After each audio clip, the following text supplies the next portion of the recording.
Bonjour ou bonsoir à vous tous et bienvenue dans le Monde en 7 de ce samedi. On va faire le tour d'horizon des principaux sujets de l'actualité, en tout cas ces sujets qui nous ont paru importants, sur lesquels nous allons revenir au cours de ce rendez-vous. On va évoquer 3 sujets. D'abord, on ira aux États-Unis avec l'affaire du juge Kavanaugh. On verra quel exemple pour l'Afrique. La République démocratique du Congo, le pays a décidé de financer les élections sur fonds propres. N'est-ce pas là une volonté d'écarter les regards extérieur? Et puis, en seconde partie, on va consacrer cela au Togo, comme toujours, le processus électoral, l'appel au boycott lancé par la coalition, bonne ou mauvaise stratégie. Je poserai ces questions à mes 2 invités, le docteur Kodjovi Obenton, président de Nouvelle Vision. Bonjour, docteur Ton. Bonjour, monsieur Samuel. Merci d'accepter notre invitation. Je vous en prie. Merci beaucoup. Constant Lemou, analyste politique, membre du CJD. Bonjour. Bonjour, Samuel. Bonjour, docteur Ton. Bonjour. Bonjour à tous les téléspectateurs et téléspectateurs de New World TV. Merci d'accepter aussi notre invitation. Docteur Ton, je voudrais, avant qu'on aille dans le vif du sujet, peut-être m'intéresser à vous, président de Nouvelle Vision. Nouvelle Vision, parti politique, mouvement, c'est quoi exactement? Merci beaucoup et je salue tous les téléspectateurs. Nouvelle Vision, c'est un mouvement enregistré comme une association de la société civile qui supporte le programme de développement que nous portons pour l'avenir de notre pays, le Togo. Donc, Nouvelle Vision est née de la nécessité de voir des leaders qui, finalement, mettent le développement du peuple au premier chapitre de leur programme. Donc, nous avons constaté depuis plusieurs années que la politique politicienne n'a pas bénéficié aux Togolais et qu'il faut vraiment l'émergence d'une nouvelle classe politique qui pourra faire des combats de compétences au lieu des combats de positionnement politique et qui mettra une nouvelle classe qui mettra au centre le bonheur de ce peuple, qui aura pour sujet de discussion des sujets économiques, des sujets de développement, des sujets qui amènent le Togolais à savoir qu'il est sur un territoire qui lui inspire confiance, qui lui permet d'avoir des opportunités, de joindre les 2 bouts tous les jours et aussi de rêver comme les autres dans d'autres pays et de réaliser ses rêves. Il se susurre que vous êtes en train de lancer dans la course à la présidentielle de 2020, vous confirmez? Je confirme. Oui, qu'en 2020, je serai candidat. Et je porterai l'intérêt de ce peuple, l'intérêt de la jeunesse, l'intérêt de tous les moments au marché qui sont dépourvus, qui sont vraiment désespérés, l'intérêt de tous ces Togolais, tous ces jeunes qui ont des diplômes, mais sur des taxis, mototaxis, l'intérêt de ces agriculteurs qui sont considérés comme des personnes qui n'interviennent pas dans le développement de notre pays, l'intérêt de tous les jeunes, peu importe leur positionnement, leur parti politique, de ceux qui veulent voir l'émergence de ce Togo. Est-ce que ce n'est pas un discours politique?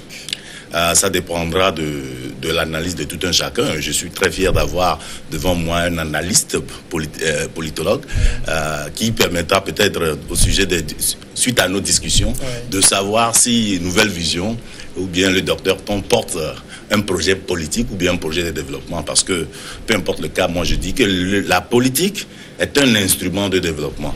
Donc si nous sommes là et nous nous concentrons seulement à la politique comme la finalité, bon, je pense que c'est d'ailleurs temps pour qu'une nouvelle vision puisse naître. Donc c'est pas du tout une question politique, parce que dans tout le corps, dans tout le développement, nous aurons à vous parler de notre programme de développement pour ce pays. Constant Lemou, une réaction d'abord. C'est une félicitation au docteur Ton pour cette belle ambition politique à travers la société civile, ce qui nous déconnecte complètement, parce que là, notre société civile est apolitique, quand bien même elle œuvre pour l'épanouissement de la population, de la jeunesse en particulier, mais nous n'avons pas d'ambition politique. Voilà, nous travaillons pour sauvegarder l'intérêt national, exercer un droit de contrôle sur l'action citoyenne des dirigeants pour l'intérêt de la population. Voilà la vision de CJD, déconnectée de toute ambition politique. Mais quand vous entendez déjà quelqu'un qui se met en ordre de bataille pour 2020... C'est une ambition légitime.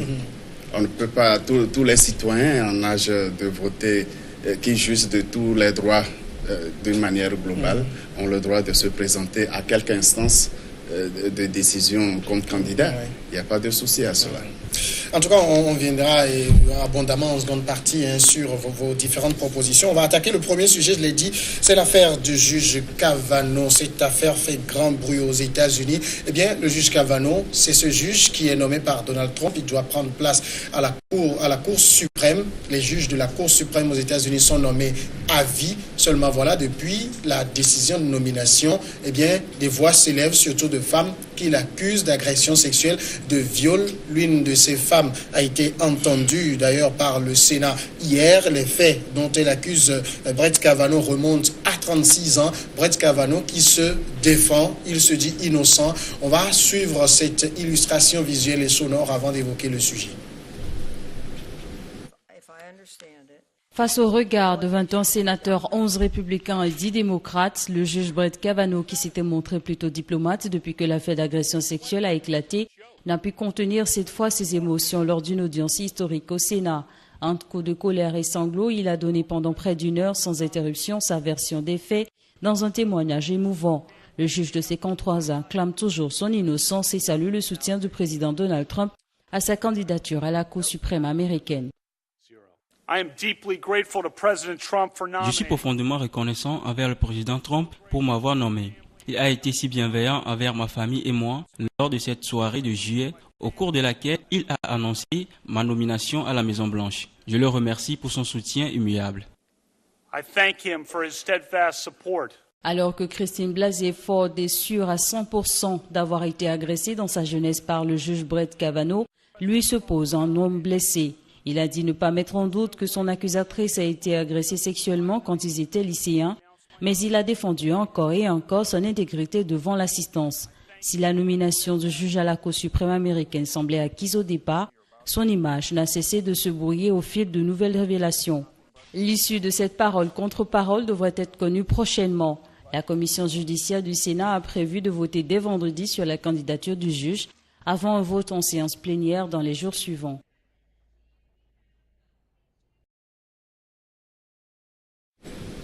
Voilà donc pour cette affaire qui se passe à des milliers de kilomètres de chez nous et que nous suivons abondamment. Docteur Ton, d'abord, c'est cette manière pour le milieu américain de plonger dans la vie privée même de ceux qui doivent occuper des postes de responsabilité. Comment ça s'explique? D'abord, je pense que sur cette histoire, il faudrait que nous arrivions à tirer des leçons, pas seulement faire des discussions dans l'autre référentiel, mais l'amener chez nous et voir ce que nous pourrons en tirer et ce que ça pourra nous donner au lendemain. Moi, je pense que la vie privée de chaque citoyen a un impact sur la vie publique. Donc, c'est pas parce que tu es seul et tu te permets de faire tout, parce que c'est toi seul, c'est toi-même. Mais en agissant, tu pourras avoir des répercussions sur d'autres personnes. Mais arriver à un niveau où tu dois être appelé à prendre une responsabilité publique ou sociale, il est important qu'on puisse parler un tout petit peu de ton parcours, et parce que ça pourrait aussi servir beaucoup de leçons à ceux-là qui aspirent venir conduire le pays un jour, à ceux-là qui aspirent à obtenir des postes de responsabilité, de savoir comment se positionner depuis leur enfance. Donc moi, je pense que c'est une bonne politique. Et il y a beaucoup de leçons à prendre de cette affaire de Brett Kavanaugh. Mais une bonne politique, mais on parle de faits, par exemple, qui remontent à il y a 36 ans. D'abord, il faudrait savoir qu'il est important aussi de garder des records. Et quand tout citoyen, aujourd'hui, se met ou bien comprend que tout ce que tu as à faire au cours de ta vie peut empiéter positivement ou négativement sur toi, ça permettra à nos jeunes frères qui sont même sur les bancs aujourd'hui de savoir comment se comporter. Et c'est pas parce que aujourd'hui la loi de chez nous n'est pas tellement appliquée que les gens se permettent de faire quoi que ce soit qui serait un modèle pour notre jeunesse. Nous aspirons à avoir un Togo de justice sociale, un Togo où quiconque aspire conduire ou bien obtenir un poste public doit savoir comment se positionner depuis l'enfance, parce que au moment où tu seras appelé à jouer ton rôle, tu ne feras que refléter ce que tu as été depuis ton enfance. Mais peu importe l'année, d'abord c'est une chose de savoir que ça fait 36 ans à peu près que cette affaire remonte. Bon, quelque part également on pourra savoir que quand les gens cherchent à faire descendre ta politique, ils cherchent toujours des raisons. Oui, on peut se dire 36 ans, c'est un peu loin, mais dans une démocratie comme les États-Unis, vous avez, ce n'est pas comme ici au Togo, ou même ce qui s'est passé il y a de cela 2 ans, on n'a plus de records, on n'a pas de données. Donc c'est une politique un peu plus évoluée. On ne pourra pas dire qu'au Togo, on doit faire la même chose, mais quand même apprendre des leçons pour pouvoir orienter nos jeunes qui aspirent à occuper des postes dans le futur. Constant Limon, le docteur Ton avait évoqué cette frontière-là entre le privé et le public, mais généralement, il est admis dans nos sociétés que le privé reste privé. C'est vrai, dans nos sociétés africaines, on fait très peu attention à la vie privée, mais qui est très déterminante dans l'exercice des hautes fonctions. Et ça rattrape très souvent les hautes personnalités. Je ne veux pas revenir sur les scandales que nous avons vécus même dans notre pays. Mais lorsque je reviens au niveau des États-Unis, il y a une ambivalence sur ce dossier-là. C'est vrai, à une autre fonction à la Maison-Blanche, comme celle à laquelle le juge vient d'être promu par Donald Trump, il faut vraiment quelqu'un de très haute probité morale. Sûrement, c'est pourquoi il faut toute une enquête autour et la validation de cette promotion par le président de la République doit passer par le Sénat naturellement.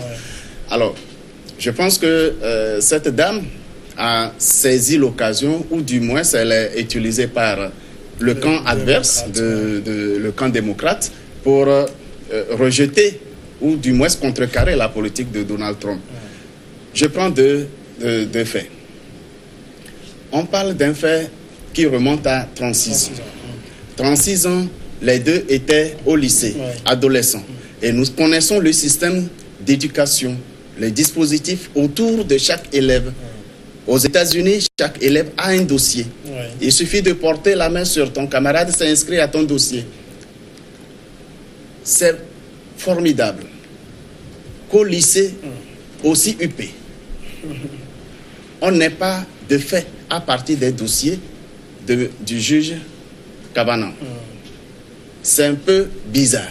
Ensuite, au lycée, cette dame avait déjà la maturité nécessaire et savait qu'on pouvait porter plainte si jamais on est agressé. Elle s'est tue pendant 36 ans. Kavanaugh, devenu adulte, diplômé, il exerçait déjà de hautes fonctions. Cette dame n'a pas jugé bon de porter plainte. Et voilà, c'est lorsque Donald Trump décide de poser sa politique sur cette personne que rapidement, elle sort de nulle part pour accuser le juge de l'avoir agressé. Le juge, naturellement, ne reconnaît pas les faits, n'a pas de version des faits. On a même évoqué un ami personnel de ce juge qui ne se retrouve pas non plus, même s'il a écrit sur leur jeunesse.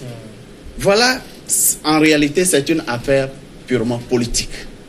Elle est moins une question judiciaire qu'une question politique. Alors oui, justement, il y a aussi ce côté qu'il ne faut pas oublier, c'est que dans les États-Unis d'aujourd'hui, il est facile de monter des affaires pour descendre un adversaire politique.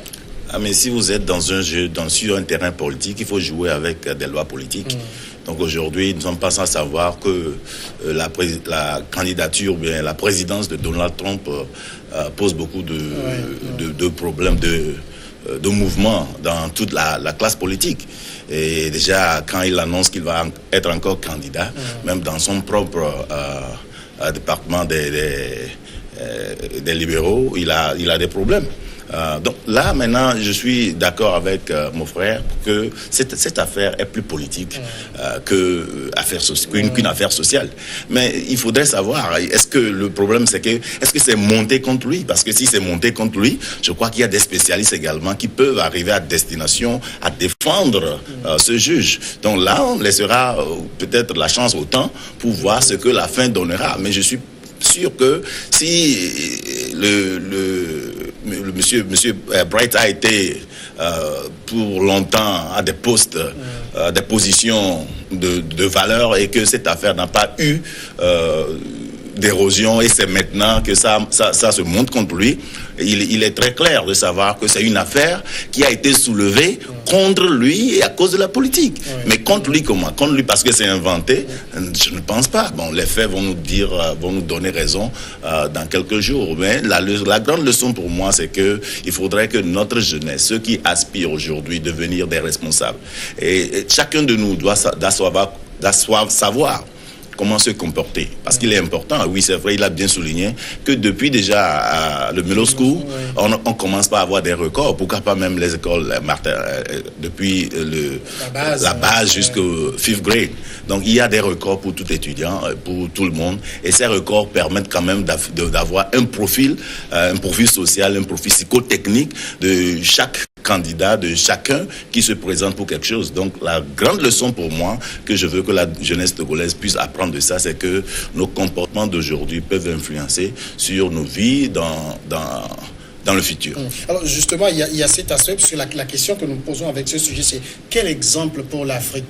On l'a dit, en Afrique, on ne se préoccupe pas de ce que quelqu'un a fait il y a 15 ans, il y a 10 ans, il y a 5 ans. Apparemment, on ne se préoccupe pas, mais réellement, oui. Quand on parle d'enquête de moralité, autour des personnes qu'on veut promouvoir, naturellement, il y a de ces dossiers qui ressortent, même si on ne les publie pas. C'est ce qui pèse souvent dans la balance, et contrairement à tout ce que quelqu'un peut croire que tel est bien parti pour être nommé à tel poste, à la dernière minute, c'est une autre personne qu'on voit à la place. C'est souvent de ces questions-là qui pèsent dans les enquêtes. Mais c'est très important. C'est très important. Et même, je me souviens, aux premières heures de la prise de pouvoir du président de la République, Faure Gnassingbé, il y a eu une nomination dont les critères étaient préalablement définis dans le décret créant le poste. Je veux parler du Haut Conseil pour les réfugiés, quelque chose comme ça. Mais il était clairement signifié que le haut commissaire chargé des réfugiés devrait jouir d'une haute probité morale. Cela nous a beaucoup réjouis parce que là, il venait de donner une ligne directrice qui devrait inspirer l'ensemble des jeunes qui voudraient aspirer un jour à des postes de responsabilité. Et cela, après nomination, nous n'avons pas vu de contestation par rapport à la personnalité qui avait été nommée. Voilà. Donc ce sont des exemples, mais il faut aussi remarquer que le président de la République devrait composer, quand je suis dans le cas local de notre pays, il y a un entourage avec lequel il doit composer, même si les gens ne sont pas aussi propres que ça. On ne peut pas tout de suite balayer l'équipe ou bien les tenants du pouvoir à un moment donné. Mais progressivement, il faut qu'on y arrive. Les dirigeants africains dans leur ensemble, ou du moins ceux qui aspirent à occuper de hautes fonctions dans leur pays, devraient vraiment se servir de cet exemple. Et même, il faudrait que déjà, dans les systèmes scolaires, dans les systèmes d'éducation, de formation, à n'importe quel niveau, il faudrait vraiment que les dossiers soient constitués autour des jeunes pour que nous puissions rapidement savoir quel est le profil réel, quel est le niveau de probité morale de tout un chacun, afin qu'on puisse se faire confiance ou non. Alors, ce qui a peut-être insulté sur le continent, Dr Ton, c'est que les gens se disent, bon, il a peut-être été, un garçon un peu agité quand il était adolescent, il a peut-être commis quelques bêtises, mais il s'est assagi après. Oui, tout dépendra aussi, parce qu'il a l'opportunité de se défendre. Tout dépendra des éléments de défense qu'il aura à présenter finalement.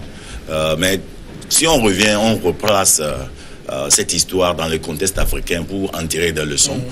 La première leçon, c'est la force de la loi. Et il faut savoir qu'en Afrique, ce serait peut-être très bizarre de voir un président nommer quelqu'un à un poste et que la loi puisse venir à l'encontre. Donc la première leçon, c'est que nul n'est au-dessus de la loi. il faudrait que le peuple africain puisse savoir ça, surtout nos présidents et les responsables des sociétés. Parce que, arrivé à un moment, on nous appelle quoi, l'homme fort de ce pays. L'homme fort veut dire quoi? Alors que là, ils savent que Donald Trump peut décider quelque chose aujourd'hui et que la Sénat peut dire non, et que l'autre peut contester, le Congrès peut contester et autres. Mais ici, on n'a pas vraiment la force de la loi. Ce qui fait que, même si on te nomme à un poste ministériel aujourd'hui et qu'il y a des projets ou bien des programmes, et que tu sais franchement que ça ne répond réellement pas à tes attentes, vu que la loi ne te protège pas assez, tu seras peut-être obligé de faire ce qui a été demandé, qui est contraire peut-être aux éthiques de ta profession. Donc là, la première leçon, c'est la force de la loi. Il est important.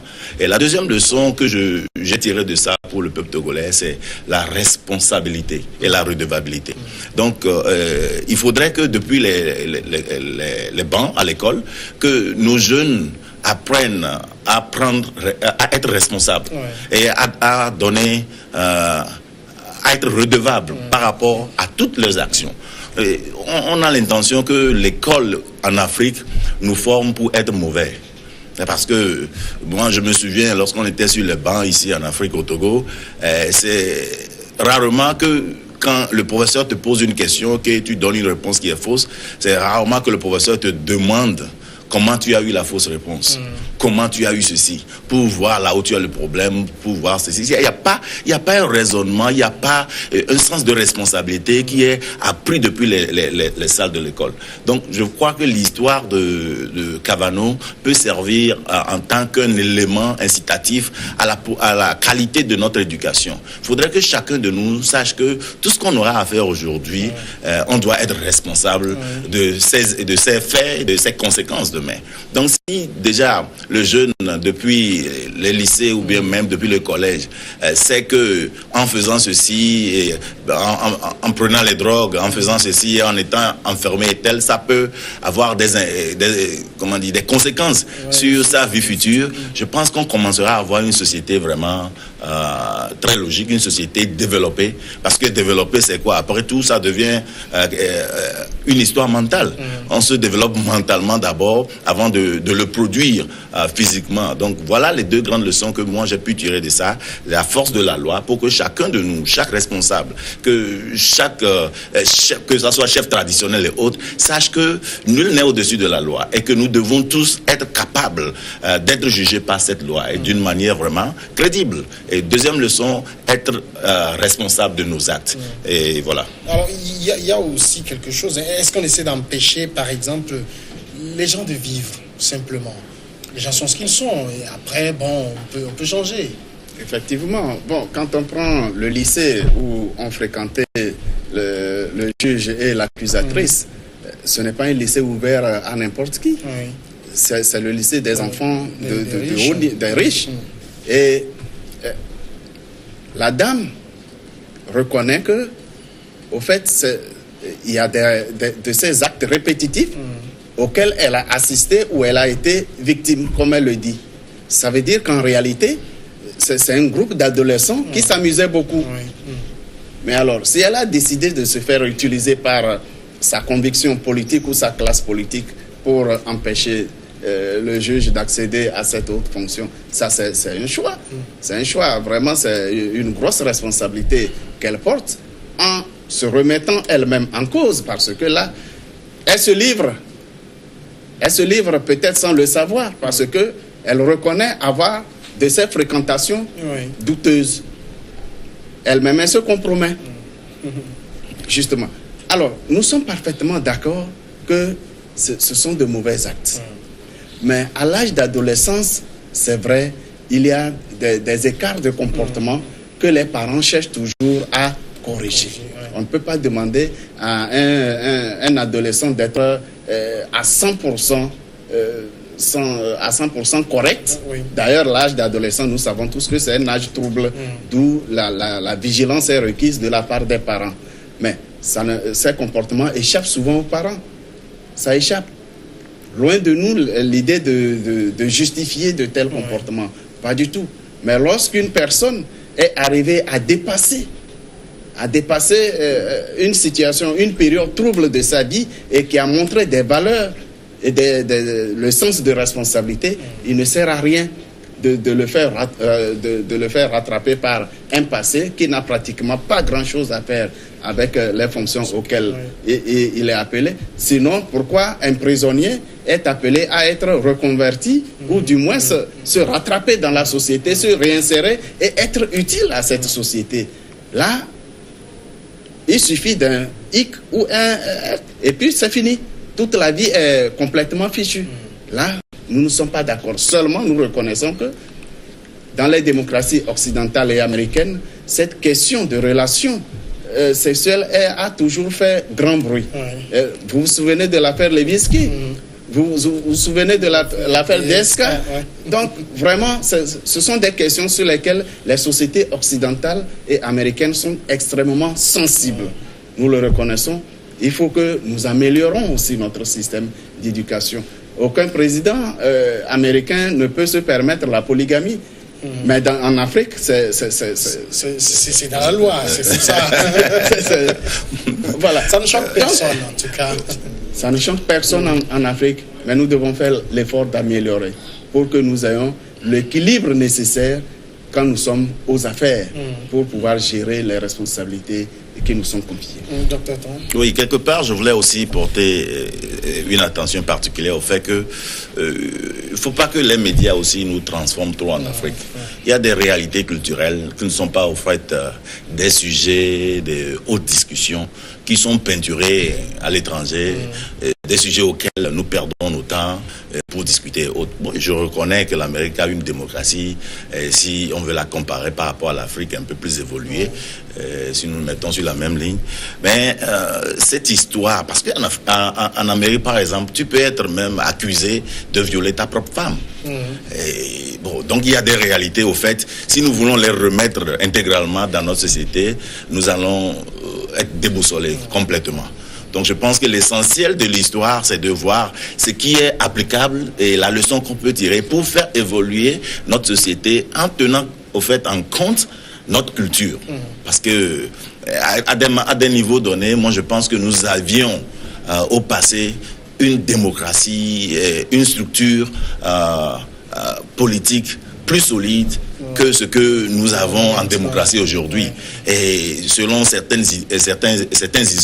historiens même, la base de la démocratie provient même de la chefferie africaine. Donc je pense c'est important que nous ne soyons pas déracinés, délogés de notre culture aussi. Il y a de ces problèmes-là qui sont surtout sur nos médias, savoir tirer le meilleur pour pouvoir faire évoluer notre société. Vous avez évoqué le problème même de la culture. Est-ce que, par exemple, les actes qui choquent ne dépendent pas de la culture? Par exemple, si ici, on disait que tel ministre qu'on a nommé, il a eu à avoir des comportements sexuels indélicats pendant son adolescence avec des filles, ça ne choque personne. Mais si on vous disait qu'il a commis l'homosexualité dans son adolescence, alors là, ça va faire un tollé. Parce que la culture dans laquelle nous sommes ne tolère pas ce genre de pratique, justement. Et justement, si le problème était que le monsieur nommé était homosexuel, on n'allait pas voir sur les écrans. Donc on reverrait même des gens applaudir parce qu'on a nommé un homosexuel. Justement, je crois qu'il y a eu un cas en Europe où ça a été applaudi. Je crois que c'est un vice-président, quelque chose qui est homosexuel. Donc là, par exemple, ça ne donne pas de tonalité. Alors que nous, en Afrique, nous perdons notre temps sur certaines choses qui choquent d'autres personnes et laissons ce qui doit être vraiment l'essentiel de notre pays. Et aujourd'hui, des sujets comme un ministre qui détourne de l'argent pour la construction d'une route doit être sur nos écrans. On doit parler de ça. On doit savoir ce qu'on doit en faire. Mais c'est pas question, je ne dis pas que c'est une bonne chose d'avoir de tels comportements, mais je dis qu'il y a des priorités pour l'Afrique. Il y a des choses que nous devons replacer dans le contexte africain qui sont des choses plus choquantes que des petites histoires de quelqu'un depuis 36 ans avec un copain, une copine et autre chose. Donc voilà, bon, je pense que c'est très important que les Africains se réfèrent toujours à leur originalité pour ne pas se perdre dans cette lutte pour la démocratisation de nos peuples. Ça amuse l'Afrique, mais généralement on est indifférent à ce genre de choses. Et au fait, ça amuse l'Afrique parce que la culture africaine, les mœurs africaines sont différentes des mœurs occidentales. Ça, c'est normal. Si c'était un homosexuel promu dans un pays africain comme le Togo, je me demande où est-ce que cet homosexuel pourrait travailler. Ce serait pratiquement impossible. Mais là, la polygamie en Afrique admise est complètement, disons, exécrable en Occident ou aux États-Unis, en Amérique. La démocratie elle-même, l'Afrique avait même à apprendre la démocratie aux Occidentaux. En pays kabye, par exemple, pour élire un chef, les candidats se tiennent debout et puis les électeurs s'alignent derrière. Et on compte devant tout le monde. Il n'y a pas meilleure élection transparente que cette façon d'élire un chef. C'est ce qui se passe jusqu'à présent dans nos milieux. Mais en Occident, ce n'est pas le cas. Ça n'a jamais été le cas. Je veux dire, l'Afrique avait même à apprendre à l'Occident comment vivre la démocratie. Là, nous disons, c'est vrai, il y a des valeurs universellement admises. Les écarts de comportement, même quand je parle de la chefferie traditionnelle, lorsque vous avez de mauvais comportements, vous agressez sexuellement les femmes, vous ne pouvez pas être chef. Vous ne pouvez pas, parce que vous n'avez pas un comportement propre. Ce n'est pas normal. Vous ne pouvez pas. Mais la polygamie est bien sûr admise, mais dans la propreté, dans les règles admises par la société. En Occident, si on trouve scandaleux qu'un adolescent ayant agressé sexuellement, si cela s'avérait vrai, ne peut pas accéder à ces hautes fonctions, c'est leur culture propre à eux. Et nous n'avons pas nécessairement à les copier, ou du moins, il faut copier positivement. Alors, mais il y a aussi un autre point que le docteur Aubin a touché, c'est que en Afrique, peut-être ce qui devrait choquer au-delà de ces petites histoires d'agression sexuelle, c'est quand on a des autorités qui sont dans le détournement, qui sont dans la corruption, qui sont dans le blanchiment d'argent, qui parfois sont dénoncés, des noms sont cités, des preuves sont apportées et rien, silence radio, pas de sanctions. C'est là que les structures de l'État, les structures indépendantes de l'État, je veux parler de la société civile, doivent agir. C'est cela le contrôle citoyen de l'action publique. C'est ce que nous devons faire. C'est notre responsabilité en tant que société civile. C'est-à-dire agir en faisant quoi? Agir en dénonçant, bien sûr. Dénoncer, oui, mais dénoncer, bien sûr. La sanction vienne de notre niveau. Justement, c'est à la population, à travers ces structures de représentation, au Parlement, de dénoncer et proposer des sanctions. S'il y a un vide juridique, s'il n'y a pas un vide juridique, il faut alors exiger l'application des sanctions, l'application de la loi. C'est ce que nous avons à faire. Si nous ne sommes pas aux commandes, nous avons quand même un rôle à jouer. C'est très important. Mais il ne suffit pas de clamer un fait et ne pas pouvoir aller jusqu'au bout. Il faut démontrer la véracité de la chose et demander que justice soit faite, que les coupables soient sanctionnés. Sinon, c'est très facile de dire Samuel, tu as détourné 20 000 francs hier. Tout le monde l'aura entendu. Mais où est la preuve? Où est la preuve? Il faut que j'apporte la preuve de ma déclaration et que je demande que, conformément aux tests qui régissent le fonctionnement de New World TV, que Samuel soit sanctionné conformément à l'acte qu'il a posé. Mais si nous n'avons pas de preuve de ce que nous avançons, eh bien, ça reste dans les déclarations gratuites. Ça veut dire que la société civile en général, en Afrique, peut-être au Togo, ne joue pas bien son rôle aussi? Moi, je ne dirais pas que la société civile ne joue pas son rôle, mais la société civile doit être appuyée par la structure étatique, par les lois. Si aujourd'hui, comme l'a dit mon ami, la société civile arrive à dénoncer un cas et à apporter ses preuves. Et et l'État ou bien les structures juridiques n'arrivent pas à jouer leur rôle, donc ça fera que tous les efforts sont à l'eau. Mais j'acclame plutôt la société civile togolaise parce que peu importe les cas qu'on a vécu dans ce pays, ils ne se sont pas dit arrivé à destination, on n'a pas de résultat, on va se taire. Et j'applaudis également les médias qui depuis un certain moment jouent un rôle très important parce que faut voir, il faut que les gens soient informés. Mais il y a des gens aussi qui occupent des postes aujourd'hui qui ne savent même pas qu'ils sont au service du peuple. Voyez par exemple au niveau de certains feux, les policiers sont là et attendent seulement que tu puisses dépasser pour prendre de l'argent. Il y a un feu, le feu vert, il y a seulement le feu vert, le feu rouge. Mais le feu orange ne travaille pas.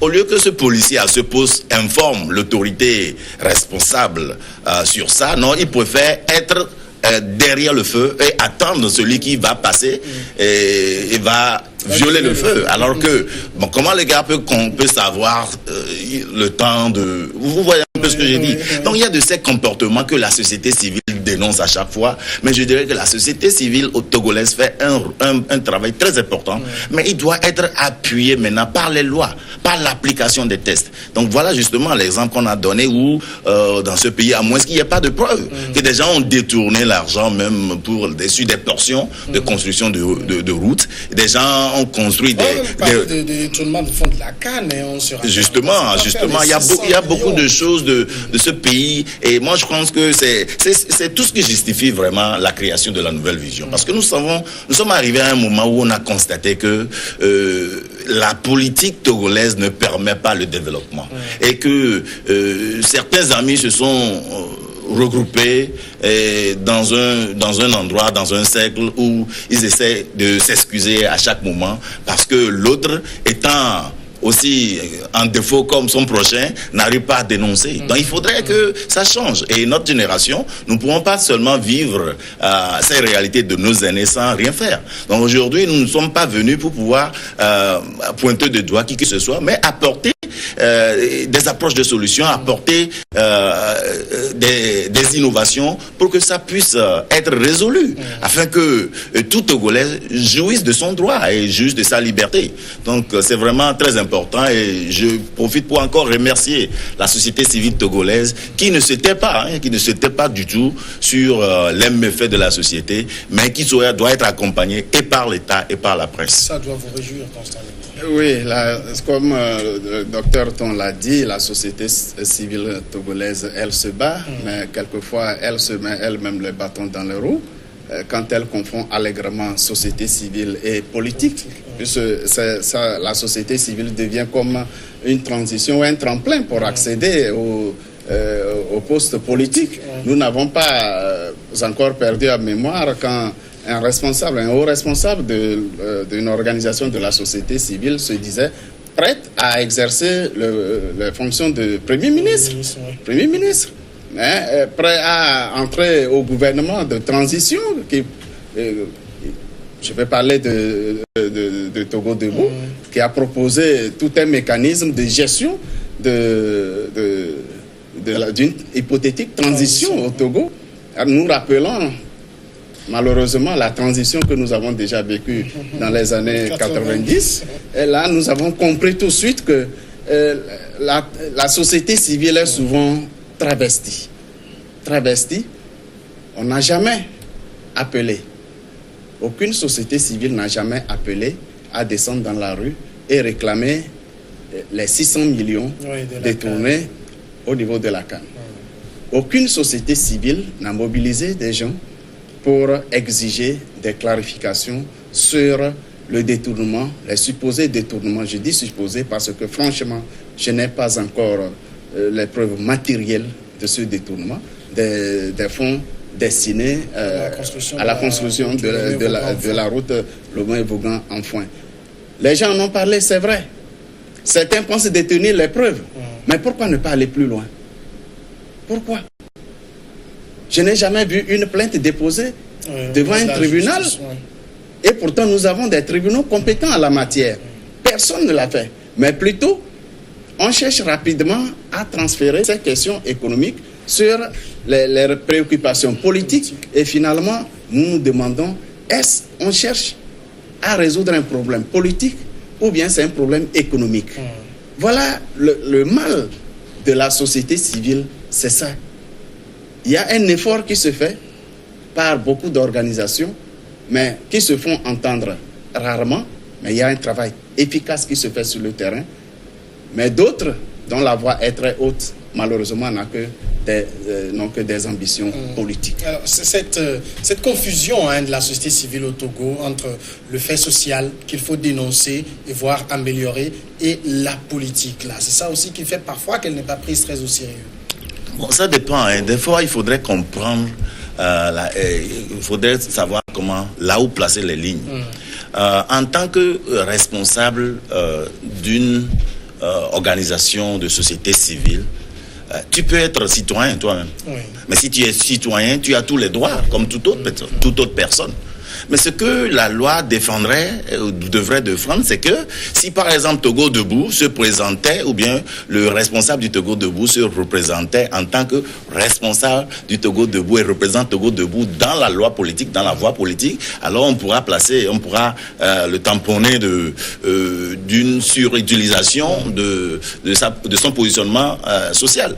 Mais s'il s'en va en tant qu'individu, en tant qu'un citoyen togolais, et que le mouvement selon leur statut, le désengage de toute responsabilité de Togo Debout, il est libre d'exercer ses fonctions. Donc des fois, il faudrait que les gens comprennent. Il faut savoir des fois se départir du manteau de société civile quand on veut occuper par exemple des responsabilités politiques. C'est ça? Justement, et aussi il faudrait pointer de doigt le fait que quand on dit la société civile n'intervient pas dans la politique, au fait c'est que la société civile n'a pas ce droit de supporter ou bien de défendre ou bien de ne pas défendre un candidat. Mais il peut s'ingérer sur les questions d'utilité politique qui ont trait à la vie sociale. Si aujourd'hui il y a les médecins qui manquent des outils pour pouvoir faire leur travail convenablement et ça provient de la mauvaise politique peut-être de ce ministère, je vois une société civile se lever naturellement dans ses droits pour défendre, pour réclamer aux politiques d'être au service de ces techniciens.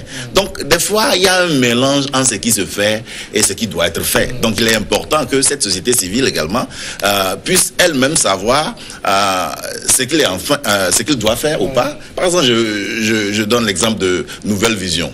Et au Togo, on sait tous qu'un mouvement en tant qu'une entité politique n'existe pas. Donc c'est enregistré comme une association de la société civile, mais qui ne dépend pas, qui n'est pas une structure politique, mais qui défend un programme de développement de quelqu'un. Donc, quand tu défends un programme de développement, tu n'as pas un positionnement politique en faveur ou bien en défaveur de qui que ce soit. Mais tu dois t'aligner dans tes responsabilités. Afin que demain, on ne fasse pas de toi quelqu'un qui balance de gauche à droite. Donc, je crois que c'est important. Et puis, il avait souligné un point qui était très intéressant entre l'économie et la politique. Et je pense que là-bas aussi, c'est un sujet très important que nous devons expliquer vraiment aux Togolais. Et la plupart des gens pensent que c'est la politique qui conduit l'économie. Alors que personnellement, moi, je pense que c'est le contraire. Parce que la main qui donne, c'est la main qui dirige. On prend un exemple très simple. Si tu as un enfant à la maison, et l'enfant peut-être 25 ans ou 30 ans a une maîtrise, et qui n'a pas de boulot, qui n'arrive même pas à s'acheter une carte de recharge, et c'est toi qui fais tout, tu peux lui dire, mon enfant, je ferme ma porte à 20h aujourd'hui. Tu ne peux pas te dire que papa, j'ai 18 ans, la loi dit que j'ai 18 ans, que quoi. Non. De rentrer avant 20h. Donc ça, mais je comprends que la politique établit l'économie, mais c'est l'économie qui dirige la politique. Et c'est le problème que nous avons même au Togo aussi. On n'arrive pas à trouver solution à notre crise depuis longtemps, parce qu'il y a des multinationales qui sont là, qui protègent leurs intérêts. Il y a des groupes qui sont là, qui protègent leurs intérêts. Il y a d'autres groupes qui se lèvent, qui cherchent leurs intérêts. Et tout le monde est en déphasage de ce que recherche notre peuple. Alors que la solution est là devant le Togolais. On parle de crise. Mais la crise est où? C'est parce qu'on n'a pas vraiment une bonne connaissance de ce que traverse le Togo que nous sommes là à tourner autour du pot. Le problème est devant nous, la solution est là, mais il suffirait d'agir et laisser nos manteaux de combattants politiques, de recherche de positionnement politique et s'adonner vraiment aux actions concrètes qui portent le flambeau, le germe d'un Togo prospère. Donc voilà un peu ce que je pourrais dire. Il ne reste plus beaucoup de temps. Je souhaite qu'on évoque rapidement le second sujet pour avoir plus de temps en seconde partie pour parler du Togo. C'est la République démocratique du Congo. Le pays se prépare à organiser les élections le 23 décembre prochain. Élections qui seront organisées selon Joseph Kabila, qui l'a réaffirmé devant le siège, enfin le Conseil de sécurité de l'ONU sur fonds propres. Et c'est une manière de demander aux yeux extérieurs, ne venez pas regarder. On va écouter Joseph Kabila très rapidement. Voilà qui explique la position de mon pays de dénoncer et de s'opposer à toute ingérence dans le processus électoral en cours et de financer l'entièreté de ce coût opérationnel. 20 ans après le déploiement des forces onusiennes dans mon pays, et en raison de leurs résultats largement mitigés au plan opérationnel, mon gouvernement réitère son exigence du début effectif et substantiel du retrait de cette force multilatérale.